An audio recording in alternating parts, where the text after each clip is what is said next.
There is a number that haunted one family for years, a number that represented everything they could not give their son and everything the world almost never got to see.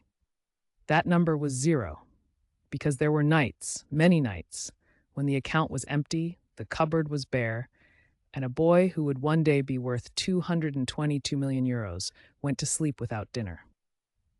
Before the stadiums, before the golden boots, before the headlines that would split the world in two, there was just a child who could do things with a ball that no one had a language for.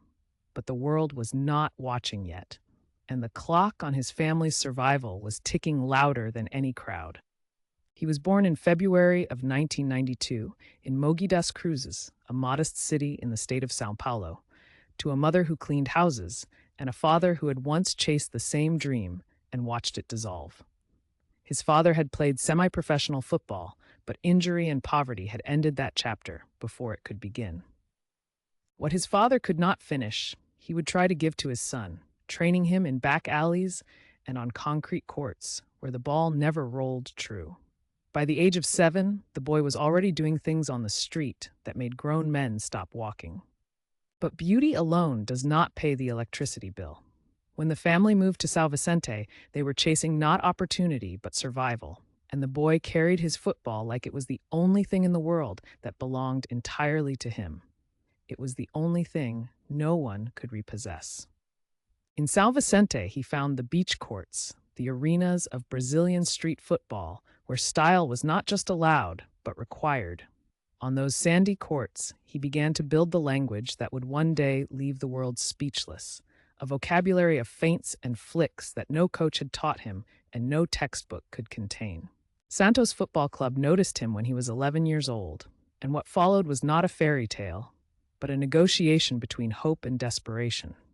His family signed the youth academy forms, knowing that if this did not work, there was no plan that came after it.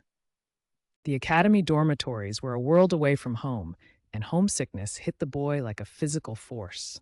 He was small, he was far from his mother, and there were coaches who doubted openly that someone so slight could survive the physical demands of elite football. One coach told his father directly that the boy was too thin to survive first-team football and suggested they redirect him toward something more realistic.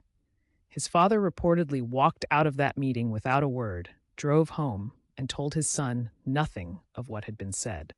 If you have ever rooted for someone who was told they were not enough, then this channel was made for you. Follow it now, because every week we uncover the untold side of the stories you thought you knew, the pain behind the glory, the silence behind the celebration. By the time he was 14, the doubts had not disappeared. They had simply changed shape. Now the question was not whether he had talent, but whether he had the discipline to match it. His tricks were extraordinary, but his decision-making was erratic, and a faction within the club wanted to release him before his contract could be extended. What saved him was a single training performance so mesmerizing that the head of youth development reportedly stopped the session and stood in silence for a moment before saying anything. That silence became the unofficial turning point in his career, the moment the argument ended. He made his professional debut for Santos at the age of 17 in March of 2009, and from the first touch it was clear that something had arrived that football was not quite prepared for. He was not faster than everyone, not stronger, not taller. He was simply more creative than anyone on the pitch, as if he were playing a game with additional dimensions that only he could see. That first season, he scored 14 goals in 54 appearances, numbers that obscure the more important truth, which is that the football world began paying attention in a way it rarely does to a teenager. Clubs from Europe were sending scouts before he had turned 18. At 17, he was already the best player in the Brazilian league. At 18, he won the Copa do Brasil. At 19, he was named South American Footballer of the Year for the first time, and he would win it again the following year. The boy from the dusty concrete courts was becoming the best footballer on the continent, but there was a shadow growing alongside the light. European giants, including Real Madrid, were approaching with offers so large they defied imagination for a family that had once gone to sleep hungry. The decision he faced next would define not just his career, but his entire story. He chose Barcelona. In June of 2013, he arrived in Catalonia not as an understudy, but as a co-star, joining one of the greatest club teams ever assembled. Alongside Lionel Messi and Luis Suarez, he would form a trio that football journalists would run out of words to describe. The 2014 to 2015 season at Barcelona was the closest thing to footballing perfection the modern era has produced. The three forwards combined for 122 goals across all competitions, and their football moved with such fluidity that it looked less like a sport and more like a collective dream someone had convinced 22 men to share. That year, they won the treble, the La Liga title, the Copa del Rey, and the UEFA Champions League. In the final in Berlin, he scored, he assisted, and he wept openly on the pitch afterward, and not one person watching could say they did not understand why. For Brazil, he carried a different kind of weight entirely. The 2014 World Cup was held on home soil, and a nation of 200 million people looked at him and saw not just a footballer, but a vessel for collective yearning. The pressure was geological. He carried Brazil through the group stage almost single-handedly, scoring 4 goals and providing 1 assist in 3 matches.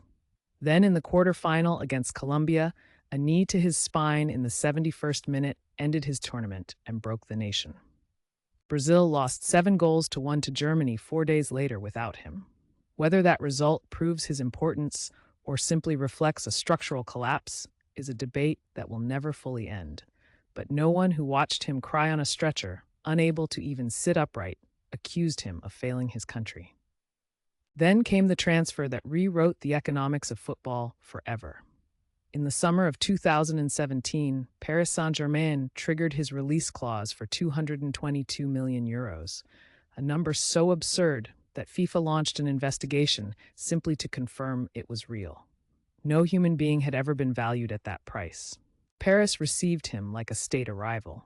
But within the grandeur, there was already a fracture forming, because the boy who had learned football on beach courts in São Vicente had never needed an army of handlers and a corporation of advisors. And somewhere inside all of that machinery, the pure joy was getting harder to find. The years that followed in Paris became a recurring cycle of brilliance and absence, of devastating goals and devastating injuries, of moments that reminded the world of his gifts and long silences that made people wonder if they would ever see those gifts again.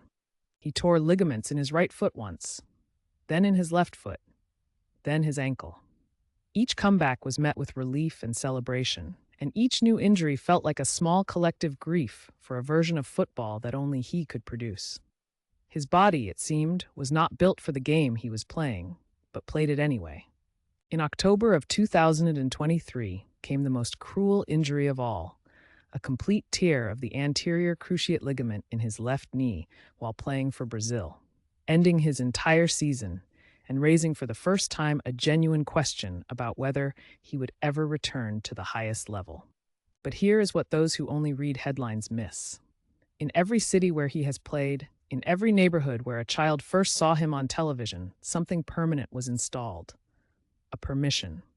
A belief that the impractical move, the audacious flick, the decision that looks wrong until it is devastatingly right, is not just allowed but worthy of love.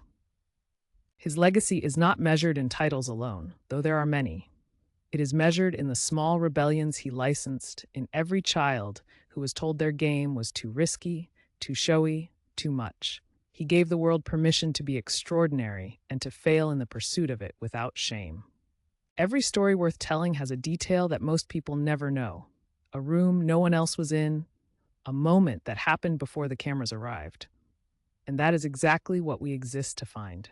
If this story moved you, if you felt something in the space between the goals and the grief, then follow this channel because there are dozens of untold stories waiting exactly like this one.